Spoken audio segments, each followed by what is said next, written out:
अस्सलाम वालेकुम, मैं इमदाद शुमरो। वज़ीर-ए-आज़म इमरान खान के ख़िलाफ़ उनके अपने ही साथी जहांगीर तरीन ने बड़ा महाज़ बनाने का फ़ैसला किया है। जहांगीर तरीन और इमरान खान में दोस्ती, दूरियों और फिर उसको दुश्मनी में कैसे बदला, जैसे दुश्मनी का लफ्ज़ हम इस्तेमाल नहीं कर रहे, तरीन साहब ने ख़ुद इस्तेमाल किया है, वो कैसे बदला दुश्मनी में, इसका वाक़या मैं आपको सुनाता हूँ, कहानी सुनाता हूँ। ज़रा माजी में ले जाकर एक इजलास में मामला कहाँ से बिगड़ता है, बिगड़ते बिगड़ते बिगड़ते बिगड़ते कहाँ पर पहुँचता है और फिर कौन जहांगीर तरीन साहब के ख़िलाफ़ मुकदमा बाजी में जो है वो शुरू करवा देते हैं और फिर अब वो जो जहांगीर तरीन साहब कर रहे हैं वो सारा कुछ बनता है। अब होता कुछ यूँ है कि जहांगीर तरीन साहब तहरीक इंसाफ जब बनी तो उसके बाद इमरान खान साहब मुसलसल जदोजहद करते रहे, लेकिन तहरीक इंसाफ तांगा पार्टी से बड़ी पार्टी बन नहीं सकी थी। लाहौर में 2011 में एक जलसा होता है, उस जलसे को उस जलसे के बाद जहांगीर तरीन साहब, शाह महमूद कुरैशी साहब, बहुत से लोग जो पीटीआई का हिस्सा बनते हैं और उसके बाद जहांगीर तरीन साहब जो हैं वो तहरीक इंसाफ के सेक्रेटरी जनरल बना दिए जाते हैं। और जहांगीर तरीन साहब, ये मैं इसलिए बता रहा हूँ कि तरीन साहब का जो इमरान खान साहब के साथ कुर्बत क्या थी और वो कुर्बत जिस इजलास से, जिस वाक़े से बिगड़ी, वो भी आगे चलकर बताता हूँ।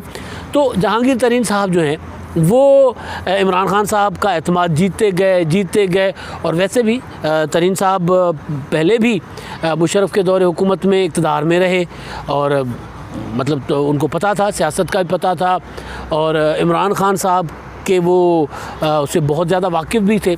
तो बहरहाल वो फिर तहरीक इंसाफ में इतने दाखिल हो गए कि तहरीक इंसाफ के होते हैं इलेक्शंस, परवेज़ खट्टक बनते हैं सेक्रेटरी जनरल और उसके बाद जब जहांगीर तरीन साहब आते हैं तो परवेज़ खट्टक साहब की जगह जहांगीर तरीन को जनरल सेक्रेटरी बना दिया जाता है। इमरान खान साहब का वो एतमाद हासिल कर लेते हैं और फिर वहाँ से जहांगीर तरीन साहब का जहाज़ चल पड़ता है और फिर वो जहाज़ ज़ाहिर एक अरेंजमेंट होता है पाकिस्तान की सियासत इस्टेब्लिशमेंट की, या इस तरह का जो अरेंजमेंट था पीटीआई का, जिस तरह लोग मुख्तलिफ़ सियासी जमातें छोड़ कर पीटीआई में शामिल हो रहे थे, तो उसके पीछे ज़ाहिर है कोई और अरेंजमेंट भी था, इस्टेब्लिशमेंट का अरेंजमेंट भी था। मगर उसमें जहांगीर तरीन साहब की कोशिशें कि कुछ लोग कहीं इधर उधर से आते थे तो जहांगीर तरीन साहब उनसे ज़्यादा लोगों को शामिल करते थे। तो इस तरह कर आके जहांगीर तरीन साहब कि वो हैसियत बन गई कि इमरान खान साहब जहांगीर तरीन साहब के बग़ैर कोई फ़ैसला भी नहीं लेते थे, उनके बग़ैर कोई सफ़र नहीं करते थे, उनके जहाज़ के बग़ैर कहीं जाते नहीं थे। इमरान खान साहब के लिए जहाज़ और भी बड़े थे। इशू ये नहीं था कि जहांगीर तरीन साहब के जहाज़ की उनको लालच थी, इशू ये था कि जहांगीर तरीन साहब की मैनेजमेंट बहुत अच्छी थी। इमरान खान साहब जो चाहते थे वो जहांगीर तरीन साहब करके दिखाते थे, कर देते थे, यूँ कर देते थे, यानी मसला ही नहीं होता था ना। इमरान खान साहब फ़र्ज़ करें कि ये कहते थे कि तरीन साहब कल मैंने एक जलसा करना है अब मुल्क के फ़लाँ कोने में, तरीन साहब कहते जी कर लेते हैं, हो जाता था। तरीन साहब कहते थे यार फ़लाँ बंदा जो है वो अगर पीटीआई में शामिल हो जाए, इमरान खान साहब कहते थे, तो तरीन साहब कहते थे हो जाएगा और वो बंदा पीटीआई में शामिल हो जाता था। इसी वजह से हुआ ये कि एतमाद का रिश्ता जो होता है वो बनता है और फिर इमरान खान साहब का एतमाद इस हद तक आया कि इमरान खान की अपनी ज़ाती ज़िंदगी, बनी गाला के घर में क्या पकना है, बनी गाला में किसने आना है, किसने जाना है, बनी गाला में नई रेनोवेट होनी है तो वहाँ क्या होना है, वहाँ किस कोने में पार्टी का दफ्तर बनना है, ये सारे फ़ैसले जहांगीर तरीन करने लग गए। तो फिर जहांगीर तरीन साहब ज़ाहिर उन्होंने जब इतना वो करीब हो गए और फिर वो फ़ैसले भी वो करते थे तो इमरान खान साहब ने आंखें बंद कर ली कि जनाब जो तरीन साहब कहेंगे वो होगा। और जहांगीर तरीन साहब एक बाएतमाद इंसान, एक कामयाब कारोबारी शख्सियत, तो वो जब बाकी सारे जो पीटीआई के लोग थे उनसे आगे आ गए, इमरान खान साहब के करीब आ गए, तो इमरान खान साहब के साथ उनकी बेतकल्लुफ़ी या इमरान खान साहब के जानशीन भी वो जाने लगे। जानशीन क्या मतलब, एक वाक़या मैं सुनाता हूँ उनकी कुर्बत का, उनकी दोस्ती का।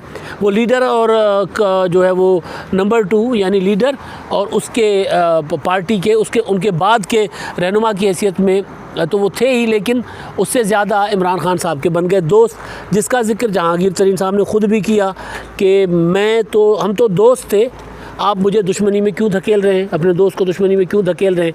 वो एक दुहाई भी थी और धमकी भी थी, वो मैं पहले भी गुजारिश कर चुका हूँ।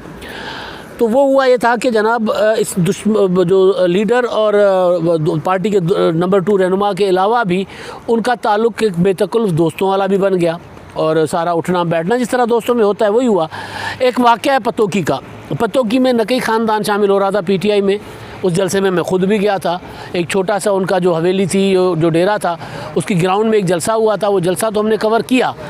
जलसे के साथ अंदर जो हुआ नकई हाउस में, वहाँ पर जो उनकी हवेली थी, पुराना सा जो पुराने द्वार के पुराने हवेली या वो होती है ना, उस तरह का घर था। उसके अंदर खाना था, लंच था। तो लंच में जहांगीर, अब ये दौर है कि पीटीआई में ज़्यादा से ज़्यादा लोगों को शामिल किया जा रहा है। जहांगीर तरीन साहब को फुर्सत नहीं है, वो कान खुजाने की फ़ुर्सत जिसको कहते हैं, सर खुजाने की फ़ुर्सत, वो फ़ुर्सत नहीं थी उनको। तो उस दौर में वो तरीन साहब फ़ोन देख रहे हैं। अभी अंदर बैठे हुए एक दोस्त हमारे, उनसे निकली ये बात, वो ख़ुद देख रहे थे, वो ऑब्ज़र्व कर रहे थे कि यार अच्छा, वो उनका जो तरीका वो उनको अच्छा लगा कि यार इमरान खान साहब जो है कितने डेमोक्रेट हैं। मतलब उनको ये उन्होंने इस तरह करके कि यार वो इतने बेतकल्लुफ़ हैं जहांगीर तरीन साहब के साथ कि तरीन साहब ने, इमरान खान साहब ने कहा जेकेटी बात सुनना, तो तरीन साहब ने इशारा किया आ रहा हूँ। फिर इमरान खान साहब ने कहा जेकेटी बात सुने, तरीन साहब ने फिर इशारा किया आ रहा हूँ।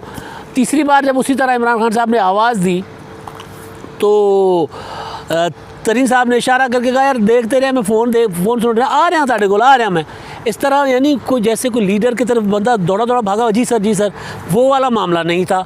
यही कुछ पीटीआई के इजलासों में होता था, यही कुछ हुकूमत बनाते वक्त हुआ कि फ़ैसला इमरान खान साहब के पास सारी तरफ से राय आ जाती थी और फ़ैसला क्या होना है वो जो जहांगीर तरीन साहब कहते थे वो सारे के सारे उलट हो जाता था, क्योंकि जहांगीर तरीन के राय से इमरान खान साहब समझते थे कि उनको फ़ायदा हो रहा है, और हुआ भी। और तो वो वाला सारा कुछ मामला तो चलता रहा। जब हुकूमत बनती है, हुकूमत साजी के दौरान भी जहांगीर तरीन साहब जो घाटा वादा होता है वो पूरा करते। वो नाप तो उन्होंने पूरी करके दी। इमरान खान साहब की हुकूमत बननी थी, इधर से अरकान उठा लिए, इधर से अरकान उठा लिए, तो हुकूमत भी बन गई। उसी दौरान ज़ाहिर है बीच में जहांगीर तरीन साहब नवाज़ शरीफ साहब की नाअहली के बाद नाअहल भी हो गए। तो जहांगीर तरीन साहब बराह रास्त तो किसी उसमें काबीना का या उसका हिस्सा नहीं बन सकते थे, लेकिन इमरान खान साहब की मुशावरत, किचन कैबिनेट, वो जो फ़ैसले करने जहांगीर तरीन साहब हुकूमत बनने के बाद भी करते रहे। उसी तरह जो सरकारी वो जो एक मीटिंगें होती हैं, बाज़ाब्ता ऑफिशियल मीटिंग्स थी, एक मीटिंग होती है वो जो आपस में ड्राइंग रूम में बैठ कर डिस्कस किया जाता है, जिसके बाद फिर मामलात काबीना में जाते हैं, जिसके बाद फिर मामलात हुकूमत के जो इशूज़ हैं हुकूमत के अंदर जाते हैं, तो ताकि उसको आगे बढ़ाया जाए। तो अब इस तरह की मीटिंगों में भी जहांगीर तरीन साहब ने वो एक एतमाद होता है ना कि जनाब मैं तो अब खान, वो जेकेटी कहते हैं इनको और ये उनको खान कहते हैं, तो खान को मैं मतलब यहाँ तक ले आया हूँ, तो अब आगे भी मैं चलाऊँगा। जहांगीर तरीन साहब ने एक इजलास था, उसके बाद ये मुसलसल ऐसा हुआ, लेकिन वो जो था एक चीज़ हो रही थी, वो वाक़या मैं जो बता रहा हूँ उसमें कुछ चीज़ें बहुत ज़्यादा कॉन्फिडेंशियल है, वो नहीं बता रहा, कि एक तब्दीली करना चाह रहे थे वज़ीर आज़म हाउस में। वज़ीर आज़म हाउस में तब्दीली क्या होनी थी कि जनाब ये प्रिंसिपल सेक्रेटरी वाला जो मामला है ना, उससे हम नहीं रखते, यहाँ पे हम कोई अपना पॉलिटिकल अरेंजमेंट रखते हैं। जो ब्यूरोक्रेसी होती है, इनके जो मामलात होते हैं वो बहुत ज़्यादा गड़बड़ कर रखते हैं। सरकारी एक अपना सेटअप होगा, स्ट्रक्चर होगा जो होता है, लेकिन हमने करना है कि हमने अपना पॉलिटिकल अरेंजमेंट भी रखना है, ताकि हम जो चाह रहे हैं, हमने जो मंशूर बनाया है, या हम जो लोगों से वादा करके आए हैं, उन पर हम तेज़ी से अमल दरामद करें। और इस तरह की चीज़ें थी उसमें, यानी ये आइडिया जहांगीर तरीन साहब का था। वहाँ पे टोका शोका गया, लेकिन जहांगीर तरीन साहब ने वहाँ पर बेतकल्लुफ़ी का, यार खान तानू पता है ना, तानू नहीं तो समझ आ रही, मैं समझ रहा हूँ ना, मैं ये चाह रहा हूँ ये करें।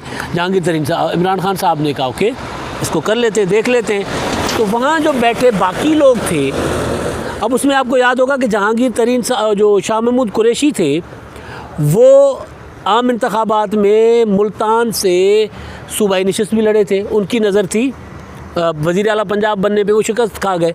उन्होंने पार्टी के अंदर ही अब चीज़ें नाकाबिले तरदीद हैं, सामने आ चुकी हुई हैं।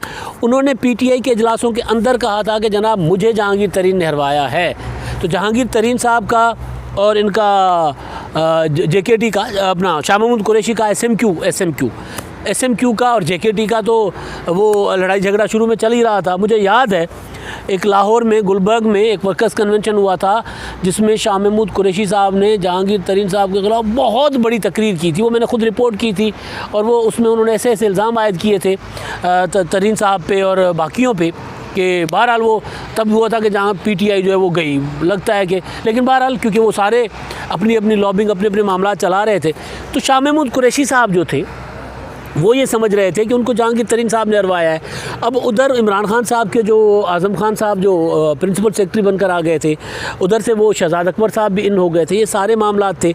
लेकिन वहाँ जहांगीर तरीन साहब की बेतकल्लुफ़ियाँ जो थी, वो इमरान खान साहब का जहांगीर तरीन साहब पर एतमाद था, वो टूटने का नाम ले रहा था। वो कहते हैं ना पंजाबी में कि विचों धागा नहीं सी लगता, इस तरह के इनका जो है वो तीला नहीं सी लगता, धागा नहीं तीला नहीं सी लगता, इस तरह के ये क्लोज थे। तो आहिस्ता आहिस्ता ये हुआ कि उसको जो जहांगीर तरीन साहब की बेतकल्लुफ़ियाँ हैं उसको इंटरवीन करार देकर इमरान खान साहब को बताया जाता रहा। वज़ीर आज़म साहब को ये तक बताया गया कि जनाब पाकिस्तान के आइन दस्तूर के मुताबिक ये जो कुछ हो रहा है गलत है।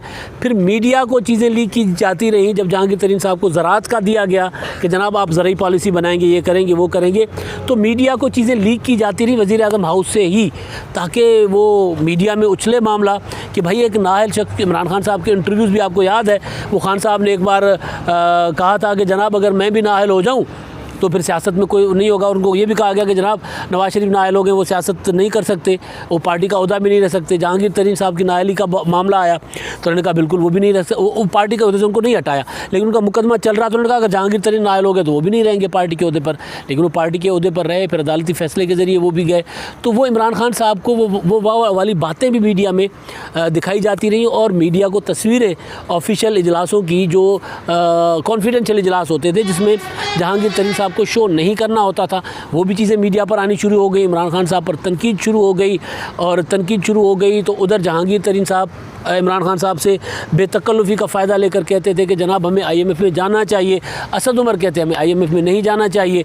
जब ये आकर फंस गए, अब जहाँ मामला गड़बड़ हुआ, जब ये आकर फंस गए खान साहब, IMF में नहीं गए, मुल्क के हालात, महंगाई, जो फाइनेंशियल क्राइसिस थे वो दिन ब दिन बढ़ते जा रहे थे, स्टेट बैंक को नोट छापने पड़ रहे थे, पाकिस्तान रुपया जो है वो दिन ब दिन गिरता जा रहा था। तो फिर फाइनली ये फ़ैसला हुआ, सियाणों ने मशवरा, अच्छा उस दौरान ये भी हुआ कि असद उमर तो काम चला नहीं पा रहे थे, तो जहांगीर तरीन साहब मुल्क के नामवर जो थे फाइनेंस के एक्सपर्ट, मुआशी माहिरीन, उनको ला कर वज़ीर आज़म से मिलवाते रहे। तो वहाँ पे असद उमर साहब को प्रॉब्लम हुआ। तो ये जो सारा था उसमें जो IMF वाला मामला था उसने ज़रा जल्दी पर तेल डाला, पाकिस्तान की मईशत बैठ गई। जहांगीर तरीन साहब ने कहा कि जनाब देखा मैंने, असद उमर ने कहा नहीं ये आपको फंसा रहा है यहाँ पर, और मामला बिगड़ा। तो बहरहाल फाइनली ये हुआ कि असद उमर तो हट गए।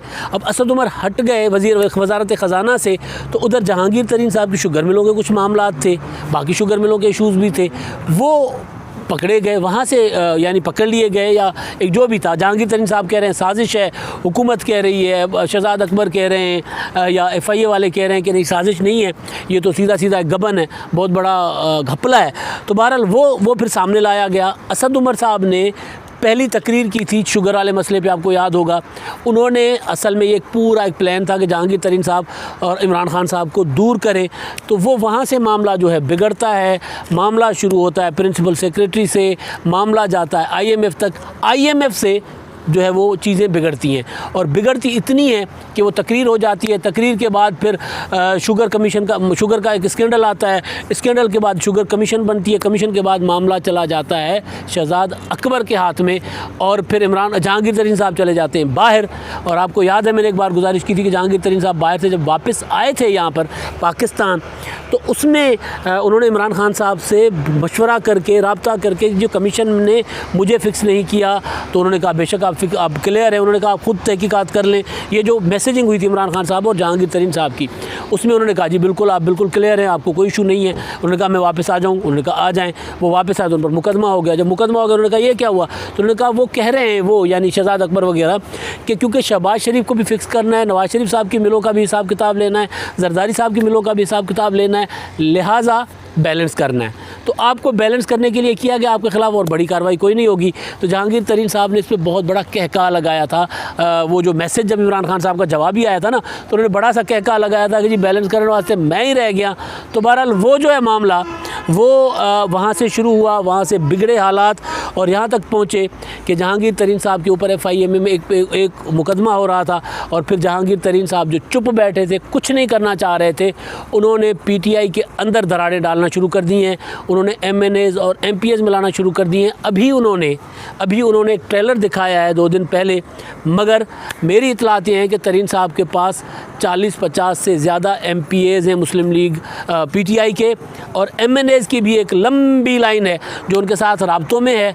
अगर कोई जहांगीर तरीन साहब बड़ी बगावत करना चाहेंगे तो फिर इमरान खान साहब को मुसीबत पड़ सकती है। लेकिन बहरहाल आज मकसद था कि ये मामला दोस्ती जो है वो दुश्मनी में बदली कैसे। इंडियन फिल्मों में जैसे होता है ना, बिल्कुल वैसे ही हुआ कि 2 दोस्त थे, अच्छे दोस्त थे, कामयाब हो गए, ऊपर मंजिल पर पहुंचकर फिर दोनों को अलग कर दिया गया। दोनों, वो अमिताभ बच्चन और वो एक और अदाकार होते थे, वो फौत हो गए, कपूर, वो उनके जो दोस्ती होती थी वो आखिर में आपने देखा कई बार कि वो हुआ, बल्कि 1-2 फिल्म में शत्रुघ्न सिन्हा के साथ बिल्कुल उसी स्टाइल में बहुत ऊपर जाकर और दोनों अलग अलग हो गए, दुश्मन हो गए। और अब जहांगीर तरीन साहब इमरान खान साहब को दोस्ती की दुहाई और दुश्मनी की धमकियां दे रहे हैं। उसके पीछे का सारा किस्सा मैंने बता दिया कि आगाज़ कहां से हुआ था।